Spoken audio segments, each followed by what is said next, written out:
ये जो anti dam जिसको बोल रहा है, जिसको हम एंटी डैम के नाम से जाने जाते हैं, ये फ्यू नंबर्स में गांव में दरा दमका के भी बोला जाता है कि अगर ये करेगा बाहर आएगा तो घर को खाद देगा, घर से गांव से आउट स्टेट कर देगा। तो यहाँ जो प्रोटेस्ट चल रहा है, ये बाहर के लोग आकर उनको उकसाता है, उनको डराता है, डरा के इसको करने दे। यहाँ तो हम जहाँ तक देखा है उसमें ऐसे कि जो गांव थोड़ा ज्यादा यस है, जो दाम को पसंद करता है, उनका दाम का फेवर में है, उस गांव में ये एक्टिविस्ट लोग जाके बोलता है दाम तो हम लोगों को चाहिए लेकिन तो छोटा दाम चाहिए, इतना करके क्या करेगा, ये तो सब हम लोग को मार्जिनलाइज कर रहा है, बाहर से इतना आदमी आएगा, ये मार्जिनलाइज हो रहा है, हम लोग को ऐसे डिस्प्लेसमेंट हो रहा है।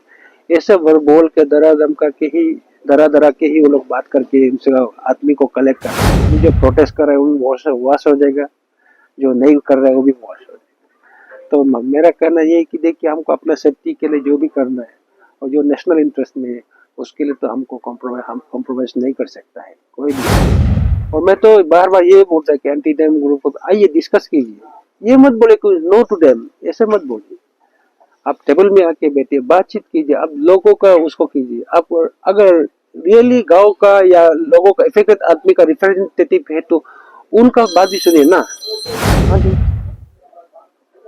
चाइना को जवाब देने के लिए बना रहे, क्योंकि आपको भी मालूम है कि यहाँ में जब तक ऊपर में चाइना जो 60,000 मेगावाट्स का दाम बना रहा है, तो उसको थोड़ा कॉम्प्रोमाइज से नेगोशिएट करने के लिए हमको भी कुछ एक्टिविटी यहाँ करना पड़ेगा। सबसे पहले आपको ये जानना पड़ेगा कि गांव वाला यहाँ का जो मेजोरिटी है ये चुप है।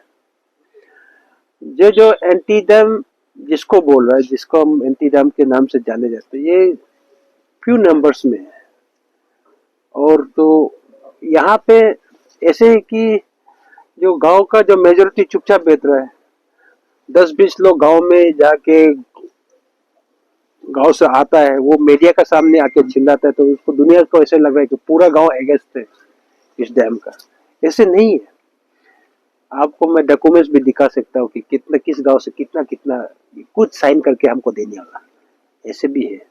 तो यहाँ जो प्रोटेस्ट चल रहा है, ये बाहर के लोग आकर उनको उकसाता है, उनको डराता है, डरा के इसको करने दे रहा। आपको मालूम नहीं होगा, पिछला 3-4 दिन से 3-4 रात यहाँ बाहर का नामी एक्टिविस्ट है, अपने आप को जो बोलता है, जो सोशल मीडिया हर समय निकलता है, वो लोग आके बैठा हुआ है, गांव गांव घूम के उकसा रहा है। और आज भी शायद वो प्रोटेस्ट में भी साथ है। तो ऐसे यहाँ तो, और जहाँ तक प्रोटेस्ट का बात है, इसमें ऐसे कि इनको ये बोल के बोला जा रहा है कि आपका कॉम्पेंसेशन नहीं मिलेगा, कॉम्पेंसेशन तो पहले से खा दिया, अभी तुमको क्या देगा, कुछ मिलने नहीं, ये आएगा तो ये करेगा, फोर्स आएगा तो गांव वाला का औरत को रेप करेगा, ये करेगा, वो करेगा, ह्यूमन राइट वायलेशन के बारे में हमेशा बात करके ऐसे करता है। और जो इस प्रोजेक्ट को यस कर रहे, वो चुप इसलिए भी है कि गांव में डरा धमका के भी बोला जाता है कि अगर यस करेगा बाहर आएगा तो घर को खाद देगा, घर से गांव से आउटस्टेट कर देगा। तो मैं इस मीडिया का माध्यम से पूछना भी चाहता है कि प्रोटेस्ट करने वाला के लिए ह्यूमन राइट है तो क्या जो यस कर रहे हैं, जिसको लोग डरा धमका रहा है, घर काट देगा, जला देगा, भगा देगा, उसका क्या ह्यूमन राइट्स नहीं? इस बात को भी मीडिया को भी जानना पड़ेगा। जो ह्यूमन राइट्स का बारे में जरा जोर जोर से चिल्ला के घूम रहा है, यही साथ लेके गाँव वालों को, उन लोगों को ट्रेनिंग करने दे रहा है जो डैम को सपोर्ट करता है। तो ये तो बहुत बड़ा मसला है, इसको कभी भी मीडिया में सरप्लस किया नहीं गया, पहले सरपेश नहीं किया गया कि ये ऐसे हो रहा बोल के, लेकिन ये वास्तव में ये हो रहा है। आप इसको लिए डीसी साहब से ही पूछ सकता है। अभी 3-4 दिन से ये 2-3 एक्टिविस्ट जिसको अपने आप को बोलता है, वो लोग यहाँ घूम के गांव गांव में सो के वो कर रहे हैं। तो इसी का कारण ही यहाँ में ये आपका आप रोड्स है। लेकिन मैं आपके डंके के चोट पे बोल सकते हैं आपके मीडिया का थ्रू से कि यहाँ जो है अभी भी 60% लोग यस करते हैं। अच्छा मंत्री साहब एक चीज बताइए, क्योंकि ठीक है बहुत अच्छी बात है, शायद होता भी होगा ऐसा, क्योंकि सब लोग एक होता भी समय होगा नहीं है। ऐसा है ना। हाँ। मेगा डैम का खिलाफ में भी कुछ लोग हैं, जो शायद हाँ भी बोलने वाला में भी कोई लोग सोचता होगा कि डैम तो बनेगा, बनना चाहिए, लेकिन मेगा डैम नहीं बनना चाहिए, ऐसा भी कुछ है क्या? ये देखिए, ये समय समय का बात है। यहाँ तो हम जहाँ तक देखा है उसमें ऐसे कि जो गांव थोड़ा ज्यादा यस है, जो दाम को पसंद करता है, उनका दाम का फेवर में है, उस गांव में ये एक्टिविस्ट लोग जाके बोलता है दाम तो हम लोगों को चाहिए, लेकिन तो छोटा दाम चाहिए, इतना करके क्या क्या करेगा, ये तो सब हम लोग को मार्जिनलाइज कर रहा है, बाहर से इतना आदमी आएगा, ये मार्जिनलाइज हो रहा है, हम लोग ऐसे डिस्प्लेसमेंट हो रहा है। ये सब बोल के दरा दरा के ही वो लोग बात करके उनसे आदमी को कलेक्ट कर रहे हैं। और जहाँ तक दूसरा बड़ा दाम छोटा दाम का बात है, देखो सियांग डैम ये कोई हमको हाइड्रो पावर जनरेट करने के लिए नहीं है, ये नेशनल सिक्योरिटी के ऊपर है, just to answer the China. तो उसका आपको हमको जानना पड़ेगा। यहाँ पे पावर प्रोडक्ट जो बाय प्रोडक्ट है, hydro power is by product, primary जो है हमारा नेशनल सिक्योरिटी का। और इसके लिए आपको बोला जाने से बहुत सारे लोग बाद में जवाब भी देंगे होंगे, लेकिन 2000 1 जून 2000 को एक यहाँ प्लस प्लाट हुआ था। Yes yes. उसमें इस एरिया को कितना डैमेज हुआ, ये एक्टिविस्ट लोग, एंटी डैम एक्टिविस्ट लोग को तो मालूम नहीं, लेकिन जो लोकल यहाँ बैठा हो, जो उसका विक्टिम है, उसको मालूम है कैसे हुआ था। तो ये अगर हम यहाँ पे डैम नहीं बनाता है और आप रिच में चाइना डैम बनाता है और कल को ये हाइड्रो बम जैसे इसको छोड़ देता है, तो सियांग तो कंप्लीट वॉश हो जाएगा। अभी जो प्रोटेस्ट कर रहे हैं वो वॉश हो जाएगा, जो नहीं कर रहे हैं वो भी वॉश हो जाएगा। तो मेरा कहना ये है कि देखिए, हमको अपना सेफ्टी के लिए जो भी करना है और जो नेशनल इंटरेस्ट में है, उसके लिए तो हमको कॉम्प्रोमाइज नहीं कर सकता है कोई भी हो।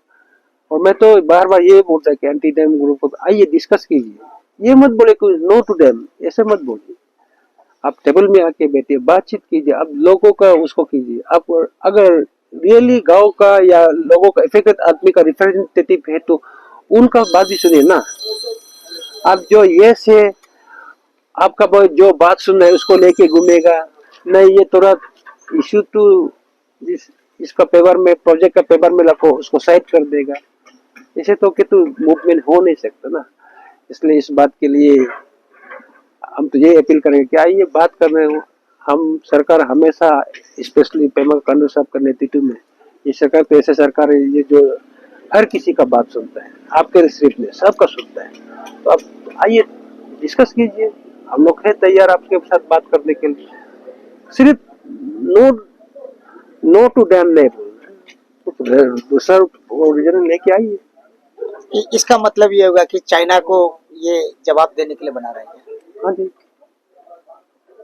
चाइना को जवाब देने के लिए बना रहे, क्योंकि आपको जनता आपको भी मालूम है कि यहाँ में जब तक ऊपर में चाइना जो 60,000 मेगावाट का दाम बना रहा है, तो उसको थोड़ा कॉम्प्रोमाइज से नेगोशिएट करने के लिए हमको भी कुछ एक्टिविटी यहाँ करना पड़ेगा। अदरवाइज तो वो पानी को कहीं भी डाइवर्ट कर सकता है। तो उसको पानी डाइवर्ट नहीं होने के लिए, सियांग नहीं सूखने के लिए, और सियांग का ये जितना अभी ग्रीनरी है, ये सेरेनिटी होने रहने के लिए तो पानी का फ्लो बहुत जरूरी है ना। तो इसीलिए हम लोगों को, ये सरकार को वो कर रहा है। और ये पानी इसका स्थिति, आप ये नहीं सोचने कि लोग तो ऐसे बोलते हैं कि ये तो 30% 40% जो चाइना से आता है, 60% यहाँ से पानी। तो 60% जब सोर्स ही रुक जाएगा तो 60% कहाँ से निकलेगा? ये तो हाइड्रो साइकिल है, इसको सब जानता है। ये पानी फ्लो होता है, जमीन का जब नीचे जाता है, उससे फिर ये अलग जगह निकल के सोर्स आके फिर नदी बन के वापस आता है, उसमें गिरता है। ये तो वाटर साइकिल ऐसे है। इसको नहीं समझ के गांव वालों को बुड़बक बने, बेवकूफ बना के सबको यहाँ घूम रहा है। अभी जो नया जो प्रोटेस्ट शुरू हुआ है, सुनने में आया कि आज से शुरू हुआ है, अब पीसफुल प्रोटेस्ट बोलिए या नॉर्मल प्रोटेस्ट बोलिए, लेकिन डैम का खिलाफ में ही प्रोटेस्ट कर रहा है। तो एक जो कागज वायरल हो रहा था व्हाट्सएप ग्रुप में, फेसबुक ग्रुप में, कि यहाँ पूरा सेंट्रल आर्म पुलिस फोर्सेस को डिप्लॉयड किया जा रहा है या करने वाला है, शायद प्री फिजिबिलिटी टेस्ट के लिए, यदि कहाँ तक सही है? क्या बिना फोर्सेस का आपका सरकार नेगोशिएट करके नहीं कर सकता है क्या? ना, उसका मतलब लोगों को थोड़ा कंफ्यूजन करके शायद डरा हुआ है क्या? आपको क्या लगता है? नहीं देखिए, इसीलिए सबसे पहले तो हमने उनको तोक के लिए बार बार बुलाया।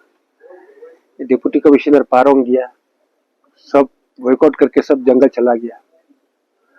आप नेगोशिएशन में नहीं, अगर बोलते हैं सरकार जबरदस्ती कर रहा है, वो तो बात नहीं हुआ ना। सरकार आपका पास आ रहा है, आप उससे भाग रहे हैं, बोलते हैं कि बात ही नहीं करेगा, तो ऑप्शन क्या रहेगा आप बताइए। और ये फोर्स जो लाए, ये नहीं कि ये किसी के ऊपर तोपने के लिए, दरादम करने के लिए नहीं है। ये जस्ट सिर्फ प्री फिजिबिलिटी रिपोर्ट को जो ड्रिलिंग के लिए जो ड्रिल करेगा उसका सिक्योरिटी के लिए आ रहा है, बाकी बात के लिए नहीं। तो आप एक बार आज भी बता दीजिए सर, आप बुला रहे हैं उन लोग को नेगोशिएशन टेबल को? व्हाई नॉट दिस मॉर्निंग, कल शाम भी हमने बोला, जो अभी पारों में प्रोटेस्ट करा औरत पार्टी को, मैंने बोला हम हमेशा तैयार हैं। और मैं सुबह तक इंतजार किया, नहीं आया। मुख्यमंत्री सब आने वाले हैं लगता है एक सप्ताह के अंदर में यहाँ पर। हाँ जी। तो उसमें क्या सीएम के साथ कोई नेगोशिएशन होगा, बातचीत होगा आप लोगों का तरफ से? नहीं, वो तो आप देखिए, आप बात करने के लिए चाहते से तो मुख्यमंत्री तो हर जगह पहुंच के बातचीत करने का तैयार है, लेकिन हर बार जब मुख्यमंत्री का सियांग बीट होगा, उसमें no dam no big dam लिख के घूमेगा, प्रोटेस्ट करेगा, तो किसे बात करेगा? आपको उसके लिए आना पड़ेगा ना। आप विन विन पोजीशन में होना पड़ेगा। आप भी एक कदम आगे आइए, हम भी एक कदम आगे आएंगे, इसके बाद बात करेंगे ना। ये बाहर का जो आदमी आके उसको उकसा के इंस्टिगेट करके जो बुलवाता है, ये लोग वो बोल रहे हैं ना। आप भी कुछ साल पहले जब आप एमएलए नहीं थे, तब आप डैम को लेकर के आप भी एंटी डैम मूवमेंट में काफ़ी आप इन्वॉल्वमेंट थे। तो अभी रिसेंटली प्रेस कॉन्फ्रेंस भी शायद आपने देखा होगा, आपको लेकर के भी कहा है कि आप पहले अपोज करते थे, अभी क्यों बनने दे रहा है? नहीं देखिए, डैम का जगह जगह से लोकेशन और इसका सीरियसनेस अलग अलग है ना। ये तो मैं पहले भी आपको बताइए, नेशनल सिक्योरिटी रीजन में बना रहा है, तो इसको हम कैसे एक being in first class citizen of India, हम कैसे इसको अपोज करके, जब ये नेशनल सिक्योरिटी रीजन में बन रहा है। ये मैं आप सबको पहले ही बता दिया कि ये हाइड्रो पावर जो है सेकेंडरी इश्यू है, ये उसका बायो प्रोडक्ट है। इसका प्राइमरी इश्यू जो है नेशनल सिक्योरिटी है। तो इसका हम वो भी एक राष्ट्रवादी पार्टी का नेता होने का नाते हम कैसे इसको अपोज कर सकते हैं। मैं इसलिए गाँव वालों को सबको बोल रहा हूँ कि अब समझिए बात को, आप किसी के बहकाव में बिना सोचे समझे कुछ भी मत करिए, मत बोलिए। अभी ये लोग बोलते हैं कि ऐसे होगा, कुछ अनटवर्ड इंसिडेंट होगा, तो ये है वो है। यहाँ कौन गांव गांव जाके उकसाता है, रात को सो के क्या क्या कर, कौन कर रहा है, किसको क्या करा रहा है, ये तो सब देख रहे हैं। एडमिनिस्ट्रेशन तो साथ है। यहाँ का सबसे बड़ा प्रॉब्लम ये है कि दिस ऑल एंटी डैम जो बाहर से आके यहाँ घूम के आज भी प्रोटेस्ट में उन लोग उकसा के करा रहा है। यहाँ पे उसको वीडियो बनाएगा, उसको फिर सोशल मीडिया वायरल करेगा और दिखाएगा कि ऐसे वैसे है, और सबको लिखने देते हैं कि जो हाँ बोलेगा, ये जो दाम को चाहिए बोलेगा, उसको गांव से भगा देगा, घर को काट के गिरा देगा, भगा देगा, मार देगा। क्या वो किसी का ह्यूमन राइट्स को नहीं छीन रहा है? आप लोग सिर्फ मीडिया वाला सिर्फ जो प्रोटेस्ट करने वाला के ह्यूमन राइट के बारे में बात करता है, जो प्रोटेस्ट नहीं करके जो डैम को सपोर्ट करता है, उसका लाइफ को थ्रेटनिंग दे रहे हैं, उस ह्यूमन राइट के बारे में आप क्यों नहीं सोच रहे हैं? अच्छा, ये सिर्फ हाइड्रो पावर प्रोजेक्ट है ना, मल्टीपर्पज प्रोजेक्ट है? ये मल्टीपर्पज प्रोजेक्ट है। मल्टीपर्पज तो फायदा होगा लोगों को किसे फायदा देगा? आप क्या बात कर रहे हैं? मीडिया वाला ऐसे बात करने लग जाएगा तो क्या बोलेगा? हाँ, तो क्या क्या फायदा सर, थोड़ा सा बता दीजिए लोगों के लिए। मल्टीपर्पज होने से तो काफी फायदा होना चाहिए। आपको टूरिज्म का उसमें बूस्ट होगा, आप सबसे पहले मालूम है उसको। फिर आपको इलेक्ट्रिसिटी तो मिल रहा है, बेनिफिट तो मिल ही रहा है। फिर आपको इरिगेशन का भी होगा, इरिगेशन का भी इसका प्रोजेक्ट होगा। और फिर पानी जो सूखने जा रहा है, अगर पानी जो है चाइना में डैम बनाता भी है, तो अगर हम यहाँ डैम बनाता है पानी को उसको स्टोर करता है, तो जो एरिया ड्राई होकर सूखने जा रहा है उसको भी हम फिर सूखने नहीं देंगे, उससे पानी दे के हम जिंदा रखेगा उसको भी। वो सिर्फ नहीं, इसमें कितना एम्प्लॉयमेंट जनरेशन है, कितना आदमी कहाँ से कहाँ हो जाएगा। इसमें तो मैं तो ये बोला कि ये लाइफ तो कंप्लीट चेंज हो जाएगा। लोग बोलते हैं अपना कल्चर को ट्रीटेन है ये वो, उसे बिल्कुल ऐसा नहीं। पेमा खांडू साहब का सरकार में अपना संस्कृति को बचाने का, अपना कल्चर को बचाने के लिए DIA भी तो खोल के रखा है, ये डिपार्टमेंट ऑफ इंडिजिनस अफेयर्स, तो सब कुछ को बचाने के लिए है। कोई कचरा नहीं छोड़ेगा ये सरकार, सबको पब्लिक को लेकर चलने का कोशिश करेगा। और जितना भी प्रोटेस्ट करने से भी अभी तक हम लोग तैयार है टॉक के लिए, ऑल द टाइम वेलकम।